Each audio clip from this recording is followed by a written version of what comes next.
There you go, Nick. And then we got the Just doesn't. Nick, throw it on. There it is. All right. Third. Why am I in this shot? I don't want to be in this fucking Why shot. not, dude? In breaking news, another time that we're going to be on time with some news, sort of. That's pretty good. Sort of. Hey, 2 for 2 today. Don't expect too much out there. Don't expect too much. Former President Donald Trump files to run in 2024, literally like 7 minutes ago. But there's no point in adding the context to 7 minutes ago because you're probably seeing this a month later. But is that a surprise? I thought everyone knew he was gonna run. But he hadn't. Announced it? Exactly. Oh. First time. Wait, what about that speech he did like 4 or 5 months ago in Texas or Arizona, and people were like, "Oh, he's running"? Is it because he didn't officially announce it, but he's been doing all kinds of speeches, but yeah, he hasn't announced anything. And all like it wasn't an official announcement? Well, there is a thing about campaign finance law where you can't say you're running for president yet and not have like a certain apparatus up and running yet. So like that's what was speculated as to why he hasn't done that yet. But then now midterms are done, and so he's announced. Oh. Plus, it seems like everything he's always said kind of hints at it to keep people interested too. Yeah. It's like all teasers, right? He's a showman. Yeah. With all the like maybe we're gonna get into a war and all these crazy things, like I really wonder what will happen if he does win, and then all the friends that he's made, friends with Putin and all them, like how is he gonna flip it? Like that's really interesting to me. This is a perfect time to get some Joe speculation. Biden probably would just continue on with what's been going on. Do you ever feel a certain kinship with Joe Biden because you both have the name Joe? We're both sleepy. Couple of Joes. We're both very sleepy. I wouldn't describe you as being sleepy. No, I wouldn't either. I get sleepy. Of course. Yeah. Not like Of course. Of course. Yeah, not like that guy though. Not like Sleepy Joe. No. What's your take on what's going on? Because you haven't been here from a sec. To me, it's been so wild, and all these things are like coming from. I mean, like, I'm still in disbelief that we might go into World War III. Yeah. You know, with the news that we found out about Poland and shit, and the missiles. So I really don't know how it's going to be handled. So let's say Trump doesn't go into office, right?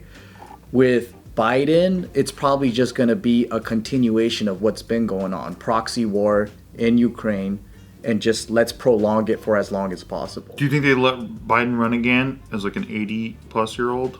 I hope not. Because the party can't take him out. Like, if he's already the sitting president. They could primary him out. Yeah, it happened. It's happened before. It happened. After the first term, they would pull a sitting president out. They've done it before. Oh. Yeah. It's happened. To who? Gerald Ford, bitch. Gerald Ford, bitch. He lost to Reagan. So Reagan primaried him out, right? And then Reagan ran successfully for president. Because I didn't know that they had primaries for sitting presidents. Who would they run against? Gerald Ford, remember? So Nixon resigns, right? Gerald Ford steps in. And then Gerald Ford says, I'm only going to be president for as long as this term is, and then I'm going to step down. And then he actually kind of started to really vibe. He was like, I'm really vibing with the office. I think I'm kind of seeing the office like molecularly, and I'm like, whoa, I'm good at the job. And so then he decides to run, and then he gets primaried out by Reagan, and so that's what happened. Oh, that makes sense. So Maybe there was they a different probably- like relationship with like I the see. people to be like, you know, with a sitting president who wasn't actually voted in that way. Yeah, You know, for sure. Was he a vice president? Gerald Ford was the vice president, yeah, but then there was also another vice president called Spiro Agnew before Gerald Ford had to step down because of corruption. So then Gerald Ford like came into power that way as the vice president, and they became president when Nixon resigned. So then Gerald Ford is the president, and then he's like, I'm only going to be the interim president. And then he's like, oh, psyches, I want to be real president. That's like House of Cards. Yep. is this similar to how Tom Brady became quarterback? No. Well, yes, because Drew Bledsoe stepped down, as we all know. And then The lean in. corruption. Just because he sucked ass at football, and well, he actually went down because of an injury, a personal injury. But then, Tom Brady stepped in and he lit it the fuck up. But then, Tom Brady was also involved with FTX, which is why he should never be able to throw a football again.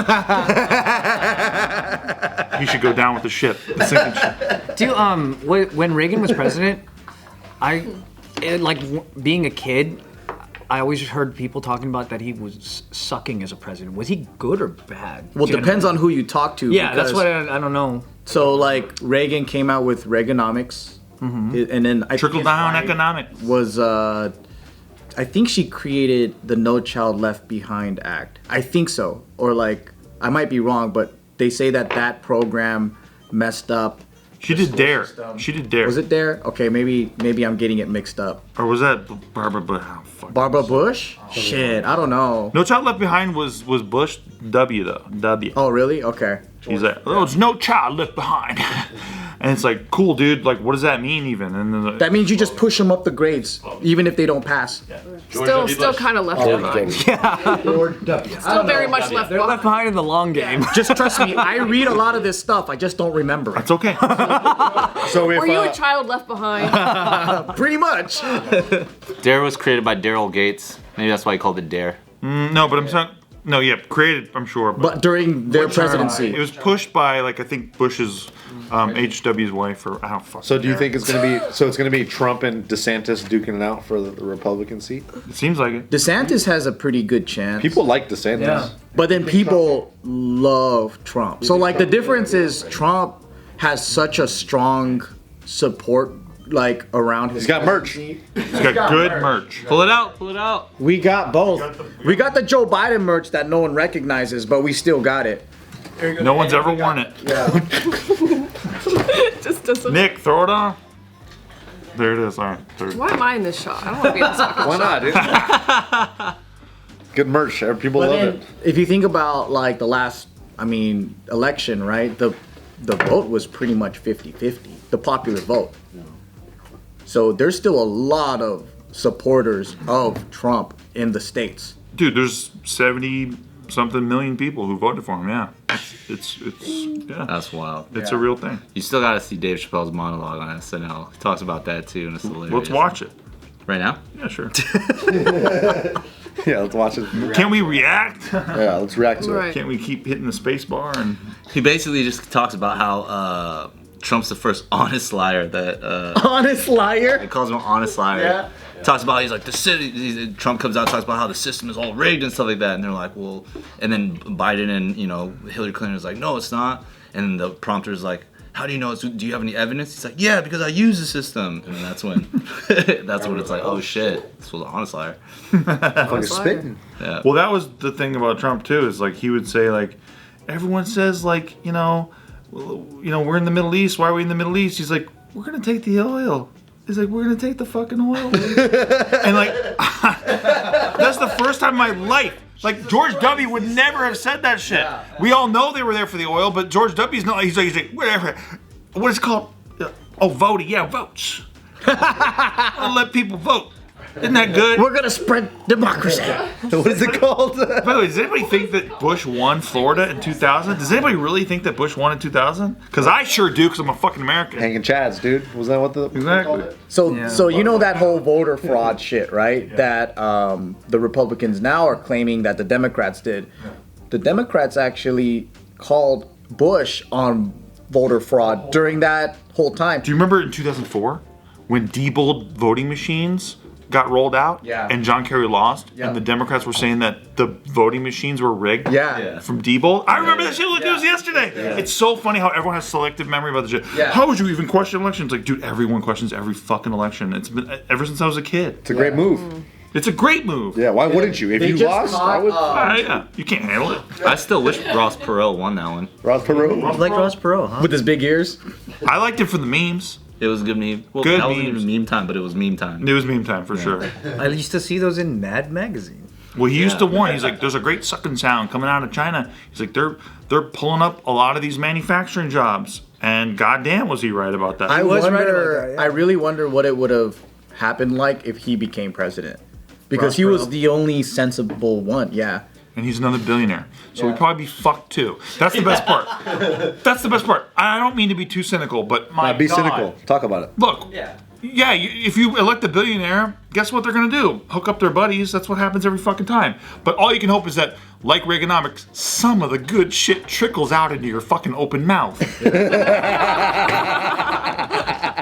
That's literally how You're praying for it. That's how I see politics, though, right? The way I see it is like they're all gonna fuck us. Which one is probably gonna fuck us in a way that won't hurt us so hard. A little less hard. Or I get a little benefit. I just want a little bit. Yeah, I want to come a little bit. Just a little bit. Because if you elect, whether it's a Democrat or a Republican, right? If you elect an old school politician, they play the game where the banks, the military-industrial complex, old media, they have their own network of boys. They're gonna go into another war.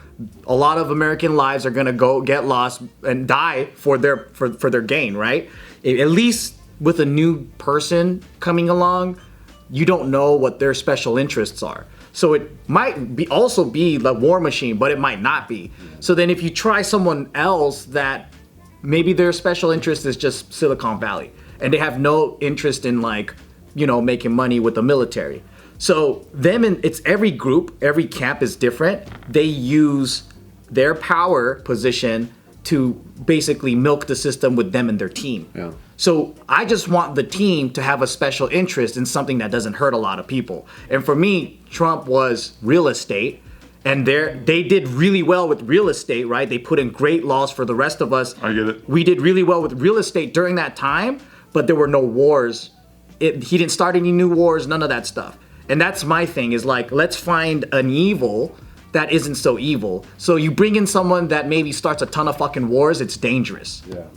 For us and the public. But then I disagree because he might forgive student loans. Oh wait, he might not. He's not going to. He's going to pull that back because now it's post-election time, and they just had a court say that that's unconstitutional, and so now they're going to give up on that, and so you guys all got God, and that's what happens every fucking time. Yeah. Anytime something could happen that could help people. Again, not to be too cynical, but this always happens. It gets rolled back.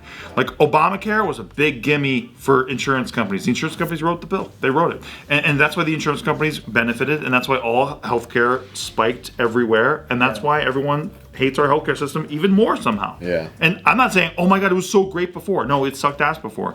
It sucks even more ass now. I think what people fail to realize is the game isn't being played for us. It's being played It's for them. Or let's say if you look at the hierarchy, right, of who actually runs this country, the corporations and the campaign funders, Corporatist. and then the groups like the special interest groups that give campaign funding, they're the ones that are trying to place in laws that work for their team and their industry. All of us that work for them, or just maybe small business or whatever, we're not even in that same group. So they win our votes, but all the plays are happening here that benefit them. But they're counting on us fighting each other the whole time and not even noticing them. And that's how the game has been played for my entire life. And didn't we keep saying hey, once Trump is gone and there's a new president, there's gonna be a new war, a new fucking war. We said this years ago, and then they're like, no, you don't understand. It's a new era. Look, Ukraine happened. That always fucking happens because the same playbook is always repeated. But look, it's as fun as it is to say, yeah, good boy, give Trump a gold star. He didn't start a new war. He continued the old wars. He didn't end any. He didn't, yeah. He was bombing the fuck out of the Middle East too, just like Obama did, just like fucking Bush did before him. And, everyone likes to pretend like, oh my God, Bush was this new warmonger. It was just a continuation of what we were already doing. Yeah. Like George H.W. was talking about, the New World Order the whole time. And that was all part of the Project for a New American Century, which was a Dick Cheney outlet.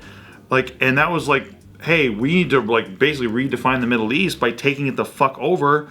Classic American hegemony where we just take control of places and we use excuses like democracy and freedom. Yeah. We're just going to make them our own corporatist interests, put a KFC and a McDonald's in there, collect a sick-ass check back at home, and we'll figure it out later. And that's what we do every fucking time. And it's amazing how people fall for it. And yeah, God bless Ronald Reagan, the president. I was born, he was, in my little baby book it says, you're born in the Reagan administration. That guy was giving money to the Contras. They were fucking running guns. They were working all kinds of corporate. The CIA started the crack epidemic in the black neighborhood. Exactly. And it was all God damn, I love my fucking president. I miss my president. And people say the Republicans with George H.W. Bush, he started the war. And it's no, actually Clinton was already bombing Taliban. Yep. So, and then before that, George Sr. started invading Iraq. So it's dude, the game's been being played way back then. They act like Bush it was only Bush and like he fucked it all up. Oh no, Clinton said he changed the policy of the United States towards Iraq to one of regime change. We need to change the regime in Iraq because Saddam is a bad player, because Saddam's not playing the game to our terms. That's what happened in Libya with Gaddafi. That's what happens anytime you ever oppose accepting our monetary system as yours. You don't want to play the petrodollar game? Guess what, dude? We're going to come for you, dude. And we're going to rape your guy with a knife in the street, which is what they did to Gaddafi. It's crazy. Damn. So Eisenhower had this pretty famous speech after World War II where he was talking about the military-industrial complex. It was the very first time that publicly a president even talked about the existence of the military-industrial complex, and he was talking about there are secret societies. Basically, he didn't say that word for word, but he said there are secret groups within. That is the biggest threat to America. Beware the influence. That was Kennedy, right? No, Dwight. Well, no, he talked about secret societies. Kennedy did, yes. Yeah. Dwight Eisenhower talked about beware the influences, whether sought or unsought, by the by the military-industrial complex. So they're both talking about the same thing. Yeah, and basically they probably saw that they're like, as a president, they're like, I can't even do my job because this is just baked into the system now, and this is the biggest threat to the American people. And then so after that, I think like, you know, it's just a game. Like, people elect a new president, but the president really doesn't have as much power as these groups have been in power for a very, very long time. There's not a president that I like. My favorite thing, though, is that I look at memes and they go, remember when Obama, like, his only scandal was a tan suit? And I'm like, yeah, dude, cool. My brother was in the drone program then, and, like, trust me. A tan suit. If you think it was a tan suit, you're fucking nuts. They used to bomb... They would bomb families in vans, in houses, in hospitals. They would kill civilians with drones, and then they would just reclassify them as enemy combatants, which is Insurgents. why. Yeah, and you could see the statistics during the Obama administration. They just started cooking the books and saying like, "Oh, we're auditing ourselves. Don't worry." They would just reassess these accidents, right, and then basically making excuses for why they're doing fucked up things in the Middle East. I wonder why they hate us. You know, it's so funny. But they would reclassify all these innocent people dying, and then they're wondering why we're getting more terrorists all the time. Yeah, gee, I wonder why. And how can you even call them terrorists when they see the American flag, they see something different than we all. 100%. And that's a scary reality coming from a military family. Like, you have to look yourself in the mirror at some point. Wow. Okay, that was great. I could watch you guys talk politics all day. Is it really politics though? We really don't know what we're talking about. I'm drunk.